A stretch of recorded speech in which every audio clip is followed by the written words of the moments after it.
Hello buddies, welcome back and this is me and guys. ഇന്നത്തെ video നമ്മൾ tech video ആണ്.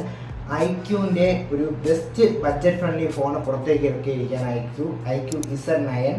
അത് budget friendly ഫോണാണോ എന്നാണ് നമ്മൾ ഇന്നത്തെ വീഡിയോ കൂടെ നോക്കാൻ പോകുന്നത്. ആ ഫോണിന്റെ പ്രൈസിംഗ് എന്ന് പറയുമ്പോൾ 20,000 ആണ്. 20,000 പറ്റുന്ന സ്പെക്കൊക്കെ ഇതിലുണ്ടോ എന്നാണ് നോക്കാൻ പോകുന്നത്. അത്യാവശ്യം ആദ്യം തന്നെ പറയാം, നല്ല സ്പെക്കും കാര്യങ്ങളൊക്കെയാണ് വരുന്നത്. ഡീസൻറ്റ് ഫോണാണ്, ഒരു നോർമൽ യൂസേജിനൊക്കെ പറ്റിയ കിട്ടില്ല ഫോണാണ്. ഗെയിമേഴ്സിനും അത്യാവശ്യം യൂസ് ചെയ്യാം. നല്ലൊരു സാധാരണ നോർമൽ ഗെയിമേഴ്സിന് യൂസ് ചെയ്യാൻ പറ്റിയ നല്ലൊരു കിട്ടില്ല ഫോണാണ്. ഈ ഒരു സ്പെക്ക് ഈ 20,000 റേഞ്ചിൽ വേറെ വരുന്നില്ല എന്നാണ് എൻ്റെ ഒരു അറിവ്. ഓക്കെ, നമുക്ക് സ്പെക്ക് ഒന്ന് നോക്കാം. ഈ ഫോണിൻ്റെ ഡിസൈൻ വൈസ് നോക്കുമ്പോൾ it's good, but build quality നോക്കുമ്പോൾ പ്ലാസ്റ്റിക് ബാക്കാണ് കൊടുത്തിരിക്കുന്നത്, പിന്നെ പ്ലാസ്റ്റിക് ഫ്രെയിമാണ് കൊടുത്തിരിക്കുന്നത്. അടുത്ത് നമുക്ക് ഫോണിൻ്റെ ഡിസ്പ്ലേയിലോട്ട് വരാം. ഫോണിൻ്റെ ഡിസ്പ്ലേ നോക്കിക്കഴിഞ്ഞാൽ 6.7 ഇഞ്ചിൻ്റെ ഒരു AMOLED full HD plus display ആണ് ഇതിൽ കൊടുത്തിരിക്കുന്നത്. അതിന് പുറമെ 120 ഹെഡ്സിൻ്റെ ഒരു റിഫ്രഷ് റേറ്റും വരുന്നുണ്ട്. Okay, it's good spec. ഈ ഒരു പ്രൈസ് നൈസാണ്, ഡീസൻ്റ് ആണ്. പ്രൊസസ്സർ നോക്കുമ്പോൾ Dimensity 7200 എന്ന് പറയുന്ന ഒരു പ്രൊസസ്സറാണ് ഇതിൽ കൊടുത്തിരിക്കുന്നത്. നോർമൽ യൂസേഴ്സിന് ഈ ഫോൺ എന്തായാലും കണ്ണും കൂട്ടി മേടിക്കാം. അത്യാവശ്യം നോർമൽ ഗെയിമേഴ്സിന് ഈ ഫോൺ യൂസ് ചെയ്യാം. കാരണം സ്റ്റാൻഡേർഡ് ഒരു ഡീസൻറ്റ് പ്രൊസസ്സറാണ് ഇതിൽ കൊടുത്തിരിക്കുന്നതിന് തന്നെ പറയാം. നല്ലൊരു പെർഫോമൻസ് കാഴ്ചവെക്കുന്ന നല്ലൊരു പ്രൊസസ്സർ തന്നെയാണ് ഈ ഒരു Dimensity 7200 എന്ന് പറയുന്ന പ്രൊസസ്സർ. പിന്നെ ക്യാമറ സൈഡിലേക്ക് നോക്കുമ്പോൾ പ്രൈമറി ലെൻസ് നോക്കിക്കഴിഞ്ഞാൽ 50 മെഗാ പിക്സലിൻ്റെ സോണിയുടെ IMX882 എന്ന് പറയുന്ന ഒരു പ്രൈമറി ലെൻസാണ് കൊടുത്തിരിക്കുന്നത്. വലിയൊരു പേര്. ഓക്കെ, നല്ലൊരു ലെൻസാണ് സോണിയുടെ. ഇതൊരു ഡീസൻ്റ് ആണ്. ഓക്കെ, നല്ലൊരു ക്യാമറയാണ്.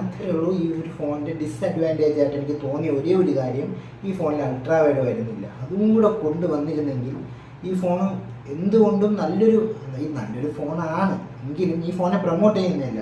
ഈ ഫോൺ നല്ല ഫോണാണ് എങ്കിലും ആ ഒരു എന്താ പറയുക, 20,000 എല്ലാം തികഞ്ഞ ഒരു ഫോണായിരുന്നു. ഈ ഒരു കാര്യത്തിൽ മാത്രം ഇതേ ഒരു അൾട്രാ വൈഡ് ജസ്റ്റ് ഒരു 8 മെഗാ പിക്സലിൻ്റെ ഒരു ചെറിയ ലെൻസെങ്കിലും നിങ്ങൾക്ക് വെക്കാമായിരുന്നു.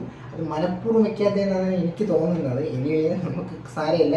പിക്സലിൻ്റെ പ്രൈമറി ലെൻസ് സോണിയുടെ ഒരു കൊടുത്തിട്ടില്ല. ഓക്കെ, ഡീസൻ്റ് ആണ്. അടുത്ത ഫ്രണ്ട് ക്യാമറ നോക്കുമ്പോൾ 60 മെഗാ പിക്സലിൻ്റെ ഒരു ലെൻസാണ് ഫ്രണ്ടിൽ വരുന്നത്. ആൻഡ് ഫൈനലി ഫോണിൻ്റെ നമ്മൾ ലാസ്റ്റ് എത്തിക്കഴിഞ്ഞു, ബാറ്ററി സൈഡിലേക്ക് എത്തിക്കഴിഞ്ഞു. ബാറ്ററി സൈഡ് നോക്കിക്കഴിഞ്ഞാൽ 5000 mAh 44 വാട്ടിൻ്റെ ഒരു ഫാസ്റ്റ് ചാർജിങ് സപ്പോർട്ട് ചെയ്യുന്ന ഒരു വയേർഡ് ചാർജിങ് ആണ് വരുന്നത്. കമ്പനി അവകാശപ്പെടുന്നത് 50% ചാർജ് ആവാൻ 30 മിനിറ്റ്സ് മതി എന്നാണ് പറയുന്നത്. ഉള്ളതാണോ എന്തോ അറിയത്തില്ല. എനിവേ, ഓക്കെ, നമുക്ക് അടുത്ത എന്താ നോക്കാം. ഓക്കെ ഗൈസ്, എല്ലാം കഴിഞ്ഞു. ഇനി കുറച്ച് അഡീഷണൽ ആയിട്ടുള്ള കുറച്ച് ഫീച്ചേഴ്സ് എന്താണെന്നൊക്കെ നോക്കാം. ഡ്യുവൽ സ്റ്റീരിയോ സ്പീക്കേഴ്സ് ഉണ്ട്, പിന്നെ Wi-Fi 6 ഉണ്ട്, ബ്ലൂടൂത്ത് വെർഷൻ 5.3 ഉണ്ട്, ഇൻ ഡിസ്പ്ലേ ഫിംഗർ പ്രിന്റ് സ്കാനറാണ് വരുന്നത്. പുള്ളിക്കാരൻ ഓടുന്നത് Android 14 ഈ ഒരു ഫോൺ ഏതൊക്കെ വേരിയന്റിൽ മാർക്കറ്റിൽ അവൈലബിൾ ആണെന്ന് നമുക്കൊന്ന് നോക്കി നോക്കാം. ഈ ഒരു ഫോൺ 2 വേരിയന്റിലാണ് മാർക്കറ്റിൽ അവൈലബിൾ ആവുന്നത്. 128 GB 8GB റാം വേരിയന്റ് ഉണ്ട്, 256 GB 8GB റാം വേരിയന്റ് ഉണ്ട്. ഓക്കെ, കളർ വേരിയന്റ് നോക്കിക്കഴിഞ്ഞ് കഴിഞ്ഞാൽ ഗ്രീൻ ആൻഡ് ബ്ലൂ, ഈ 2 കളർ വേരിയന്റിലാണ് ഈ ഒരു ഫോൺ മാർക്കറ്റിൽ അവൈലബിൾ ആകുന്നത്. കറന്റ് പ്രൈസ് ഞാൻ പറഞ്ഞില്ല, 20,000 ആണ്. ഫിക്സ്ഡ് പ്രൈസ് ആണ്. ഓക്കെ, ചിലപ്പോൾ ഓഫർ ടൈമിലൊക്കെ നിങ്ങൾക്ക് കുറച്ച് കിട്ടാൻ ചാൻസ് ഉണ്ട്. വല്ല 1000 2000 കുറഞ്ഞ് കിട്ടാൻ ചാൻസ് ഉണ്ട്. അങ്ങനെ കിട്ടിക്കഴിഞ്ഞാൽ നിങ്ങൾക്ക് ലാഭമാണ് കൈസ്. എന്ന് പറയുമ്പോൾ ഈ ഒരു ഫോൺ കില്ല ഫോണാണ്, എല്ലാം കൊണ്ട് നല്ലൊരു ഫോൺ തന്നെയാണ്. അൾട്രാ വൈഡിൻ്റെ ലെൻസിൻ്റെ ഒരു ചെറിയൊരു ഇത് മാത്രമേ ഉള്ളൂ. അത് ക്യാമറ നോക്കാത്തവർക്ക് അതൊരു വിഷയമേ അല്ല. ബാക്കി നോർമൽ യൂസേജിനൊക്കെ ബെസ്റ്റ് ഫോണാണ്. ഗെയിമേഴ്സിനും അത്യാവശ്യം നല്ലൊരു ഫോൺ തന്നെയാണ്.